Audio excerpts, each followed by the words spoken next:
வணக்கம் நேயர்களே, கடலூர் டிவி நேயர்களுக்கு லக்ஷ்மிநாதன் அன்பு வணக்கங்கள். இப்போ நம்ம பார்க்க போகிறது வார ராசி பலன் 8ஆம் தேதியிலேருந்து 14ஆம் தேதி வரை எப்படி இருக்க போதான்னு பார்க்க போகிறோம். எப்போதுமே சொல்கிறதாங்க, லக்னத்தை பாருங்கள். ராசிக்கு பார்ப்பதை விட லக்னத்தை பார்க்க ரொம்ப பர்ஃபெக்டாக இருக்கும். உதாரணமாக ஒரு மகர லக்னம் விருச்சிக ராசினா நீங்கள் விருச்சிக ராசிக்கான பலன்களை பார்க்குறது மகர ராசிக்கான பலன்களை பார்க்க ரொம்ப பர்ஃபெக்டாக இருக்கும். முதல்ல வர்றது பொது பலன்கள், அதுக்கப்புறம் தசாபக்தி பலன்கள். உங்கள் ஜனனகால ஜாதகத்தில் என்ன தசாபக்தி அந்தரங்கள் வருதோ அதை நோட் பண்ணி வச்சுட்டு அதை மிங்கிள் பண்ணி பார்க்குறது ரொம்ப பர்ஃபெக்டாக இருக்கும். வீடியோட எண்டில் டிப் ஆஃப் த வீக் இருக்குது, மறக்காமல் பாருங்கள். மகர ராசி. மகர ராசி பார்த்தீங்கன்னா ஒரு ராசி அதிபதி சனி. சனி பார்த்தீங்கன்னா 2ஆம் அதிபதி 3ல் இருக்கும்போது கலகங்கள் ஏற்படுறதுக்கான வாய்ப்புகள் நிறைய இருக்குது. நமக்கு தெரியாமல் ஒரு கேமரா வைக்கிறது, நம்ம ஃபோனை டேப் பண்ணுறது, இந்த மாதிரி விஷயங்கள்லாம் இருக்கும். கொஞ்சம் கவனமாக இருந்துக்கணும். அதுவும் சனி புதனுடைய ஸ்தானத்தில் இருக்கும்போது வேலை சம்பந்தமான விஷயங்களில் பார்த்திங்கன்னா கொஞ்சம் கேர்ஃபுல்லாக இருந்துக்கிறது நல்லது. வேலையில் நல்ல ஏற்றங்கள், நல்ல லாபங்கள் கிடைக்கும்.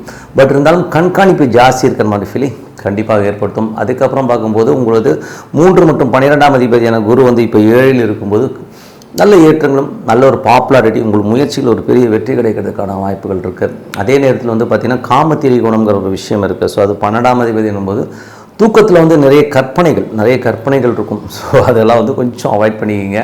தேவையில்லாத கற்பனைகளை கொஞ்சம் அவாய்ட் பண்ணிக்கிறது ரொம்ப ரொம்ப நல்லது. மற்றபடி பார்த்திங்கன்னா 4 மற்றும் 11ஆம் அதிபதி செவ்வாய் 4ல் ஆட்சி பலத்தோடு சுக்கிரனுடைய ஸ்தானத்தில் இருக்கும்போது நல்ல நிலபுலன்கள், சொத்துக்கள் வாங்குறதுக்கான யோகங்களை கொடுக்கும். நல்ல ஒரு ஆப்பர்ச்சுனிட்டி வரும். வண்டி வாகனங்கள் வாங்குகிற யோகங்களையும் கண்டிப்பாக கொடுத்துருங்க. 5 மற்றும் 10ஆம் அதிபதியான சுக்கிரன் உங்களுக்கு சுக்கிரனுடைய விஷயங்களும் அற்புதமாக இருங்க. சுக்கிரன் பார்த்திங்கன்னா நல்ல ஒரு ஏற்றங்களும் நல்ல லாபங்களையும், பெரும் பணம் வர்றதுக்கான வாய்ப்புகள், ஆன்மீக சுற்றுலா, ஆன்மீக பயணங்களால் நல்ல லாபங்கள் வர்றதுக்கான வாய்ப்புகள் ரொம்ப நல்லாயிருக்கு. அதுக்கப்புறம் பார்க்கும்போது உங்களுடைய 6ஆம் அதிபதி 6, 9ஆம் அதிபதியான புதன் பார்த்திங்கன்னா உங்களுக்கு இப்போ ராகுடைய சாரத்தில் இருக்கும்போது கொஞ்சம் கவனமாக இருக்கணும். வேலையில் ரொம்ப கவனம் தேவை. வேலையில் தேவையில்லாத ஒரு மன உளைச்சலோ ஸ்ட்ரெஸ்ஸோ வரதுக்கான வாய்ப்புகள் ரொம்ப ரொம்ப கவனமாக இருக்கிறது ரொம்ப ரொம்ப நல்லது. அப்புறம் பார்க்கும்போது உங்களுடைய 7ஆம் அதிபதியான சந்திரன் உங்கள் முயற்சியில் ஒரு பெரிய வெற்றிகள், வியாபாரத்தில் ஒரு நல்ல வளர்ச்சி கிடைக்கிறதுக்கான வாய்ப்புகள் ரொம்ப நல்லாயிருக்கு. அதுக்கப்புறம் பார்க்கும்போது உங்கள் 8ஆம் அதிபதியான சூரியன் 5ல் இருக்கும்போது உங்களுக்கும் உங்கள் குழந்தைக்கும் கொஞ்சம் கருத்து பாட்டுகள் வர்றதுக்கான வாய்ப்புகள் ரொம்ப கவனமாக இருக்கணும். தேவையில்லாத ஒரு வாக்குவாதங்கள் வர்றதுக்கான வாய்ப்பாக இருக்கிறது கொஞ்சம் பார்த்து நடந்துக்கிறது ரொம்ப ரொம்ப நல்லது.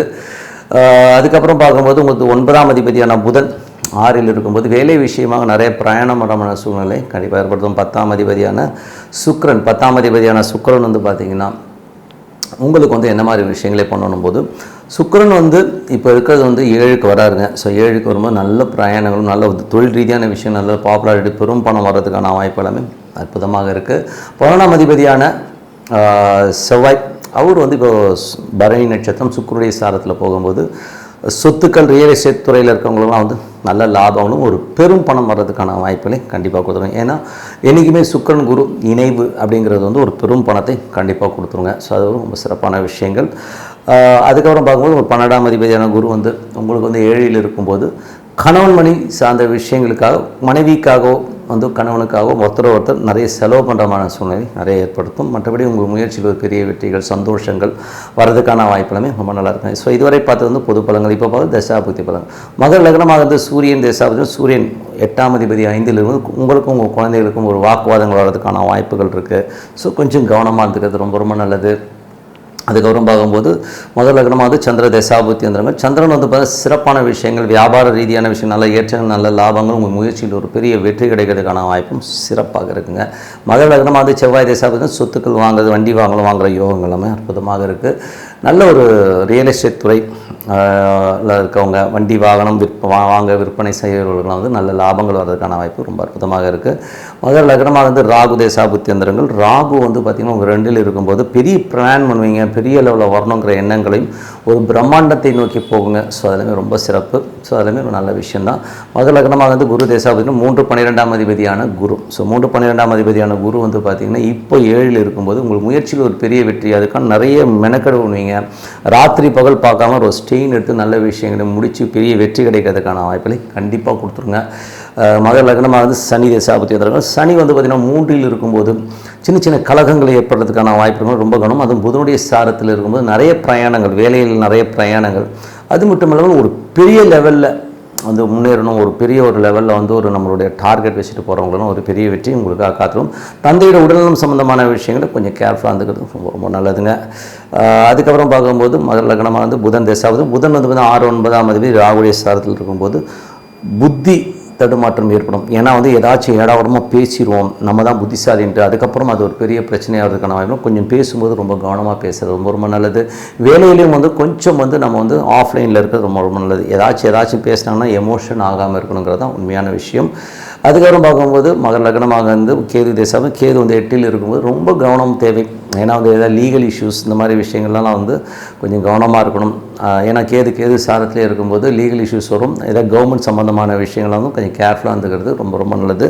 மகர லக்னமாக சுக்கிர தேசம் பார்த்தீங்கன்னா சுக்கிரன் வந்து 5 10ஆம் அதிபதி. ஸோ 5 10ஆம் அதிபதியான சுக்கிரன் உங்களுக்கு வந்து நல்ல ஏற்றங்களும் நல்ல லாபங்களையும் கொடுக்கறதுக்கான வாய்ப்புகளுமே ரொம்ப நல்லா இருக்குங்க. ஸோ உங்களுக்கு வந்து வியாபாரம் சார்ந்த விஷயங்கள்லாம் வந்து அடுத்த கட்டத்துக்கு முன்னேறதுக்கான வாய்ப்பும் ரொம்ப நல்லா இருக்குது. பெரும் பணம் கையாளுறதுக்கான வாய்ப்பும் ரொம்ப சிறப்பாக இருங்க. ஸோ இதுவரை 10 புது பலன்கள். ஸோ இதுவரை வந்து பார்த்திங்கன்னா நல்ல ஒரு பிரார்த்தனை, என்னை பொறுத்தவரை நல்ல ஒரு பிரார்த்தனை பண்ணும்போது கண்டிப்பாக நம்ம அடுத்த லெவல் போகிறதுக்கான வாய்ப்பு ரொம்ப சிறப்பாக. Tip of the week. So tip of the வீக்கில் வந்து பார்த்திங்கன்னா இந்த முறை பார்க்க போகிறது சூரிய பெயர்ச்சி, ஷடசித்தி புண்ணிய காலம்னு சொல்லுவோம். ஏன்னா வந்து ஒவ்வொரு முறையும் சூரியன் பெயர்ச்சி ஆகும்போது ஒரு முக்கியமான ஒரு நிகழ்வாகும். அது வந்து ஒவ்வொரு கடவுளையும் நீங்கள் வழிபட்டு அதனால் வர பலன்களை கொடுக்குற விஷயமாக தான் இது இருக்குங்க. ஸோ உதாரணமாக சொல்ல போனோம்னா சங்கராந்தின்னு சொல்லுவோம். ஸோ அது என்ன சரம் ஸ்திரம் உபேன்னு வந்து 3 ராசியில் போகும்போது சரத்தில் போகும்போது சங்கராந்தி இன்னும் சொல்லுவோம். ஸோ அது வந்து பார்த்திங்கன்னா நீங்கள் வந்து ஐயப்ப வழிபாடுக்கு வந்து ரொம்ப சிறப்பாக இருக்கும். ஸோ ஐயப்ப வழிபாடு பண்ணும்போது ஒரு அற்புதமான பலன்களை கொடுக்கும். குலதெய்வ வழிபாடு, ஐயப்ப வழிபாடில் வந்து உங்களுக்கு வந்து கேட்ட விஷயங்கள், குலதெய்வத்திற்கு தேவையான அனைத்து விஷயமும் அதில் வந்து வந்துருங்க. ஸோ அது ரொம்ப சிறப்பான விஷயம். அதுக்கு அடுத்தது பார்த்திங்கன்னா விஷ்ணுபதி புண்ணியகாலம். இது வந்து எல்லாருக்குமே தெரியும். விஷ்ணுபதி புண்ணியகாலங்கிறது வந்து பொருளாதாரம், பெருமாள் வழிபாடு ஒரு பொருளாதாரத்தில் வந்து உங்களுக்கு வேற ஒரு லெவலில் வந்து கொண்டு போகிறதுக்கான விஷயங்களை கண்டிப்பாக கொடுக்கும். 3வது வர தான் இந்த ஷடசித்தி புண்ணியகாலம். அதை பற்றி தான் பேச போகிறோம். என்றைக்குமே உபயராசிக்குள்ளே இப்போ மிதுனத்துக்குள்ளே சூரியன் பயிற்சி ஆகிறார். ஸோ அப்போ வந்து அந்த ஆனி மாதத்தில் சூரியன் வந்து மிதுனத்துக்கு என்ட்ரி ஆகும்போது இதை வந்து ஷடசித்தி புண்ணியகாலமும். இது வந்து ரொம்ப ரொம்ப முக்கியம் யாருக்குன்னா ஈஸ்வரன். ஸோ ஈஸ்வர வழிபாடு, ஈஸ்வர ஆலயத்துக்கு போய் வழிபாடு பண்ணும்போது என்ன மாதிரி விஷயங்கள் பண்ணோம் அப்படின்போது இது வந்து உங்களுக்கு வந்து குலத்தில் உள்ள நிறைய பிரச்சனைகள், குடும்பத்தில் உள்ள பிரச்சனைகளாக இருக்கலாம், வம்சாவழியில் இருக்கிற பிரச்சனைகளாக இருக்கலாம். ஸோ அந்த மாதிரி நம்ம வந்து நமக்கு சொல்ல முடியாது இல்லையா, ஃபேமிலியில் இது ரொம்ப பிரச்சனையாக இருக்குங்க, ஏதோ ஒரு ரூபத்தில் ஏதோ ஒரு பிரச்சனைகள் போயிட்டுருக்கும். நான் சொல்ல பொருளாதாரம் கிடையாது, வேறு மாதிரியான பிரச்சனைகள் இருக்கும்போது அதிலிருந்து விடுபடுறதுக்கு வந்து இது ரொம்ப சிறப்பாக இருக்கும். அது மட்டும் இல்லாமல் அன்னைக்கு வந்து ஈஸ்வர வழிபாடு பண்ணுறதுக்கு சித்தர்கள் வருவார்கள்ங்கிறது வந்து ஐதீகமான விஷயம்.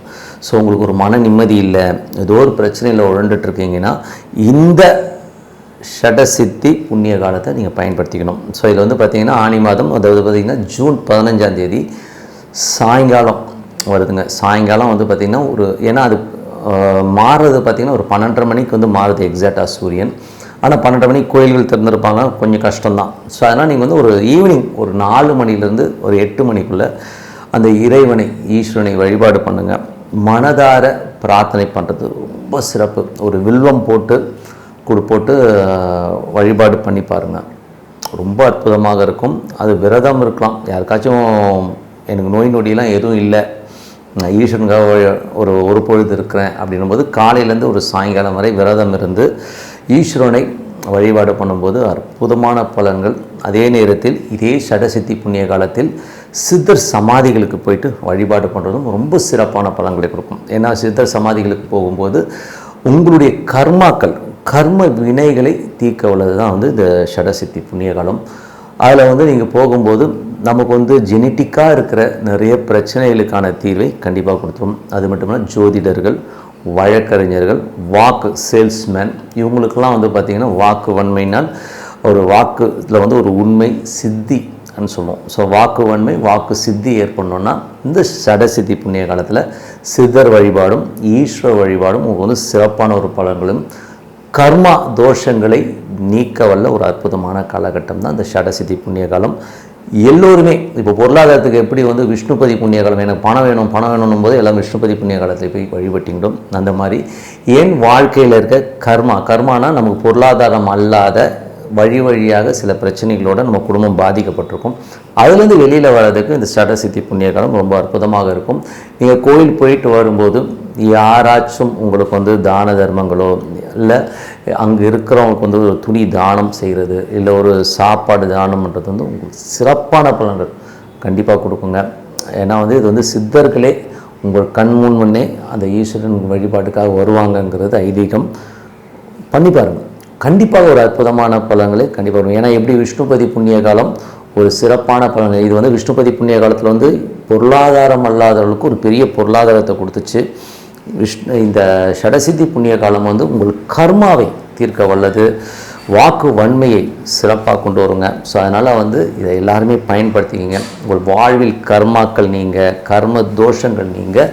இந்த ஷடசித்தி புண்ணிய காலம் இதே ஜூன் 15ஆம் தேதி சாயங்காலம் 6 மணிலேருந்து 8 மணி வரை நீங்கள் எத்தனை வாட்டி சுற்றணுன்னா நீங்கள் ஒரு 9 முறை சுற்றுங்க. ஈஸ்வரனுக்காக விரதம் இருக்கலாம், இல்லைன்னா நீங்கள் ஒரு வில்வமாச்சும் போட்டு நீங்கள் வழிபாடு பண்ணுங்கள். சித்த சமாதிகளுக்கு போங்க, சிறப்பான வாழ்க்கை உங்களை வந்து சேரும்.